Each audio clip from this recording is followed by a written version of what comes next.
All right, here we go. Chapter 6. I think we're up to part 3 now.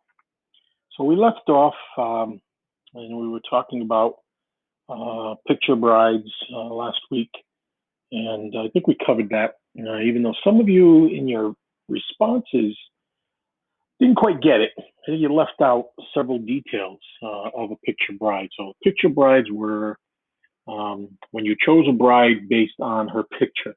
And the bride, these were for Japanese men who had come over from Japan and were living now in the United States. All right, so continuing. She met Papa early one summer morning at a wholesale market where her family sold produce. Papa was unloading trucks and wagon loads of vegetables. She was 17, small, buxom, with a classically round face of a kind much admired among Japanese.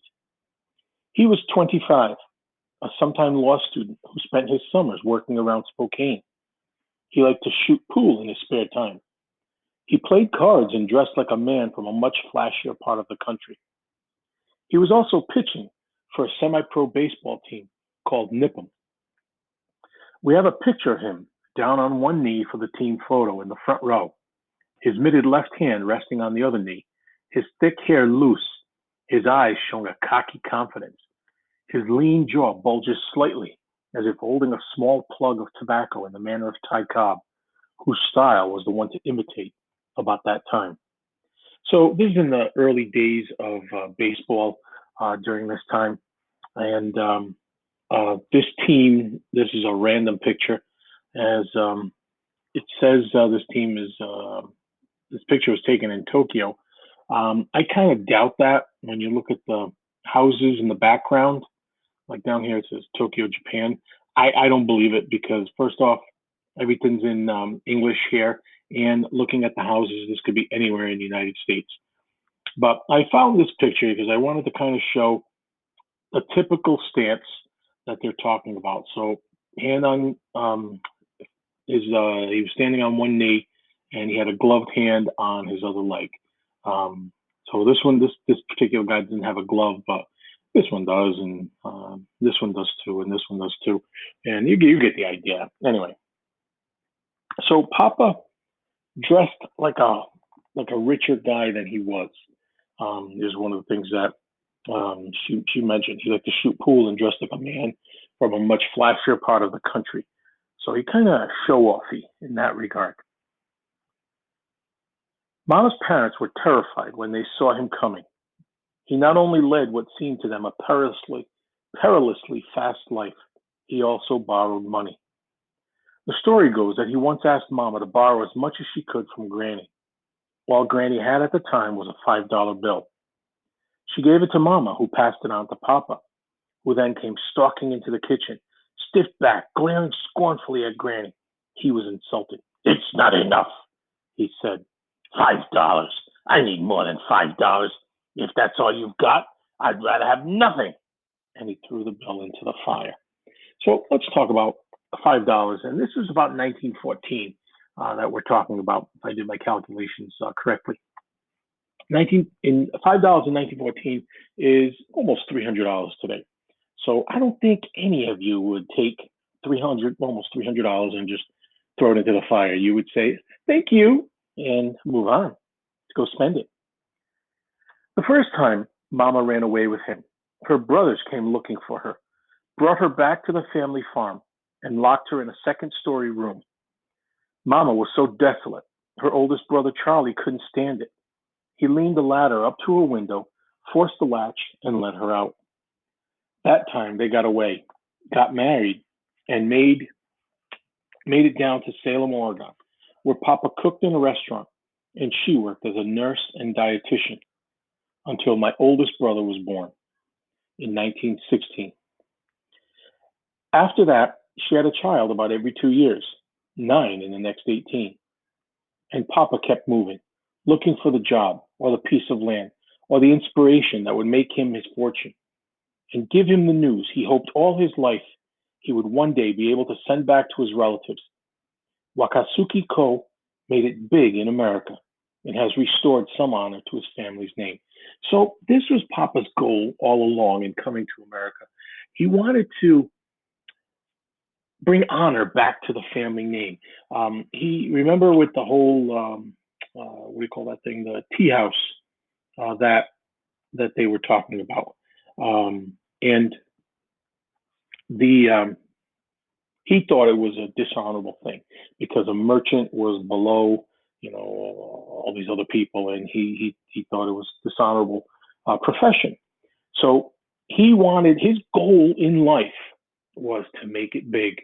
That way, it would go back to where he was from in Japan, and they would say, "Hey, he brought honor back to the name." Now let's go back slightly, about a paragraph or so, and let's talk about the age difference between the two.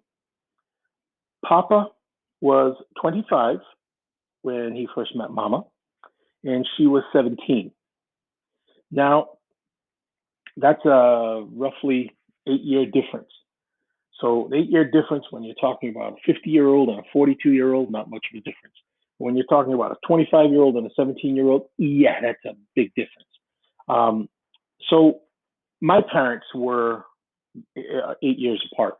My father is about eight years, about 7.5 years older than my mother.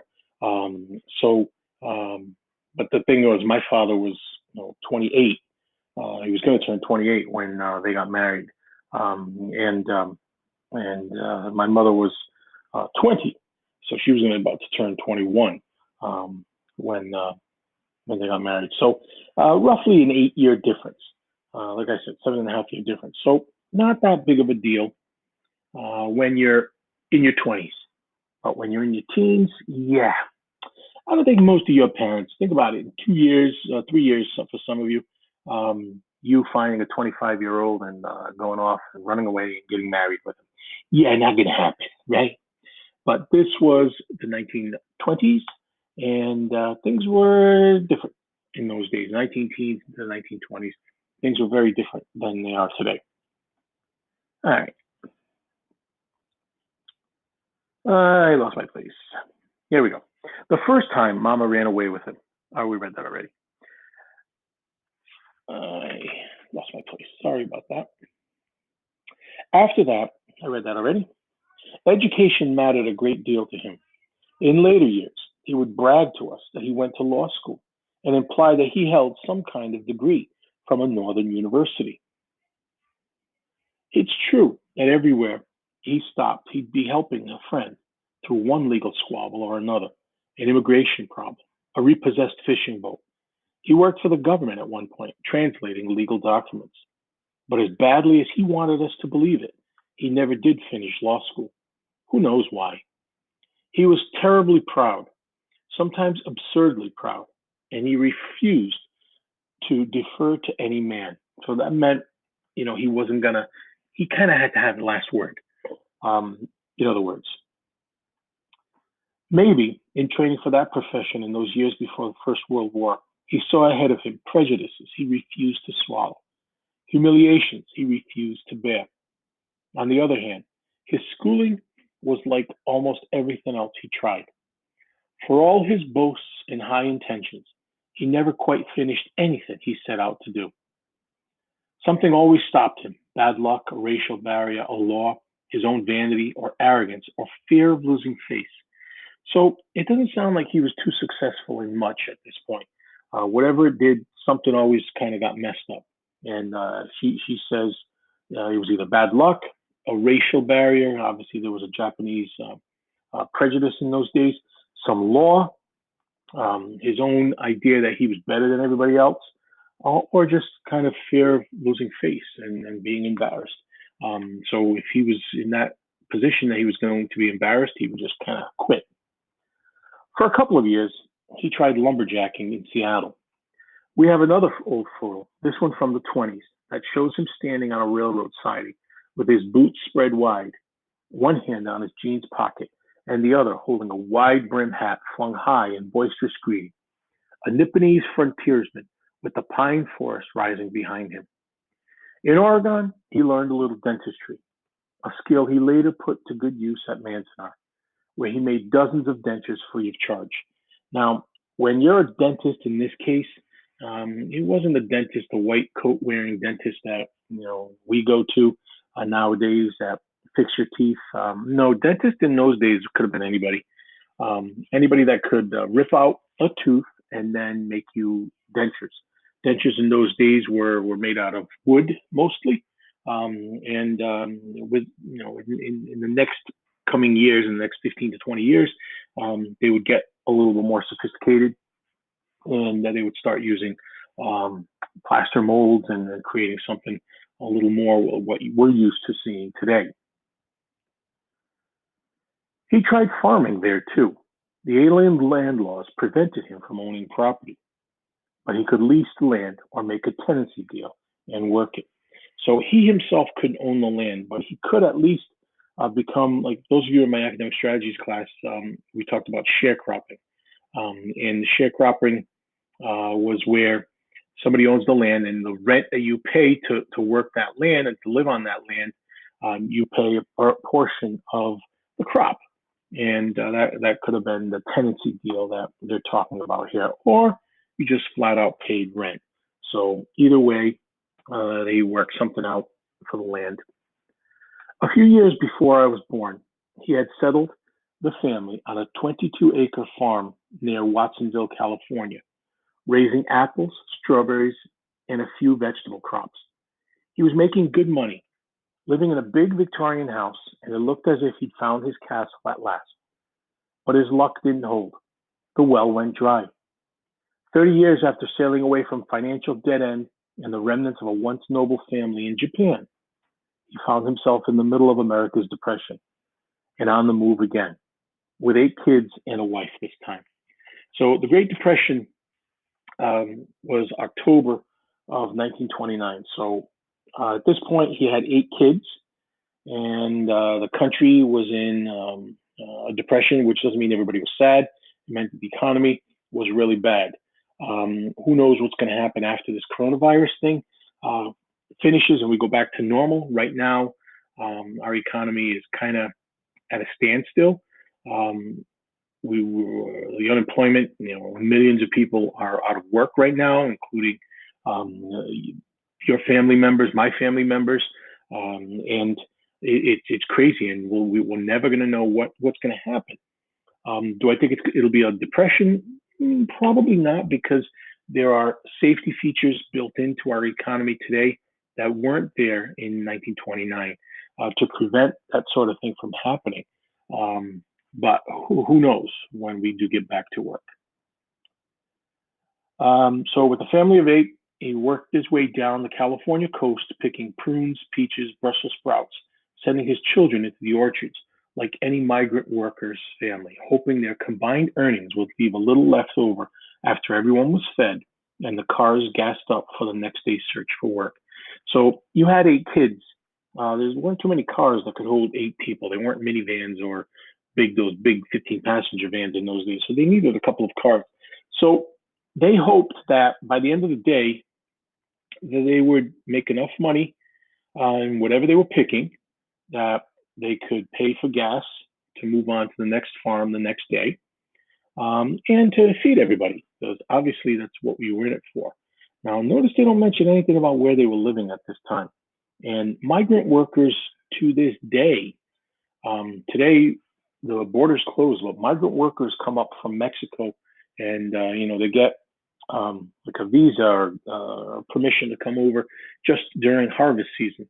So they come over and pick crops in our farms in California and Texas or wherever, places along the border, Arizona, New Mexico. And after the harvest time, they have to go back to Mexico. Well, right now with the border closed, a lot of that stuff's not getting picked. Not to mention the fact that a lot of that stuff isn't getting used. But they were living that day-to-day life during this time into the 1930s. Just before I was born, he leased another piece of land in Englewood, outside Los Angeles, and farmed again briefly. Then, deciding land was too risky for investing either time or money, he turned to the ocean, started fishing out of Santa Monica, and did well enough at it through the late 30s that by December of 1941, he had those 2 boats, the Waka and the Nereid, a lease on the beach house in Ocean Park, and a nearly new Studebaker he had made a down payment on 2 weeks before Pearl Harbor was attacked. So things are going great for the family at this point. This is the end of the 1930s. You've recovered from the Great Depression, and everything's going great, right?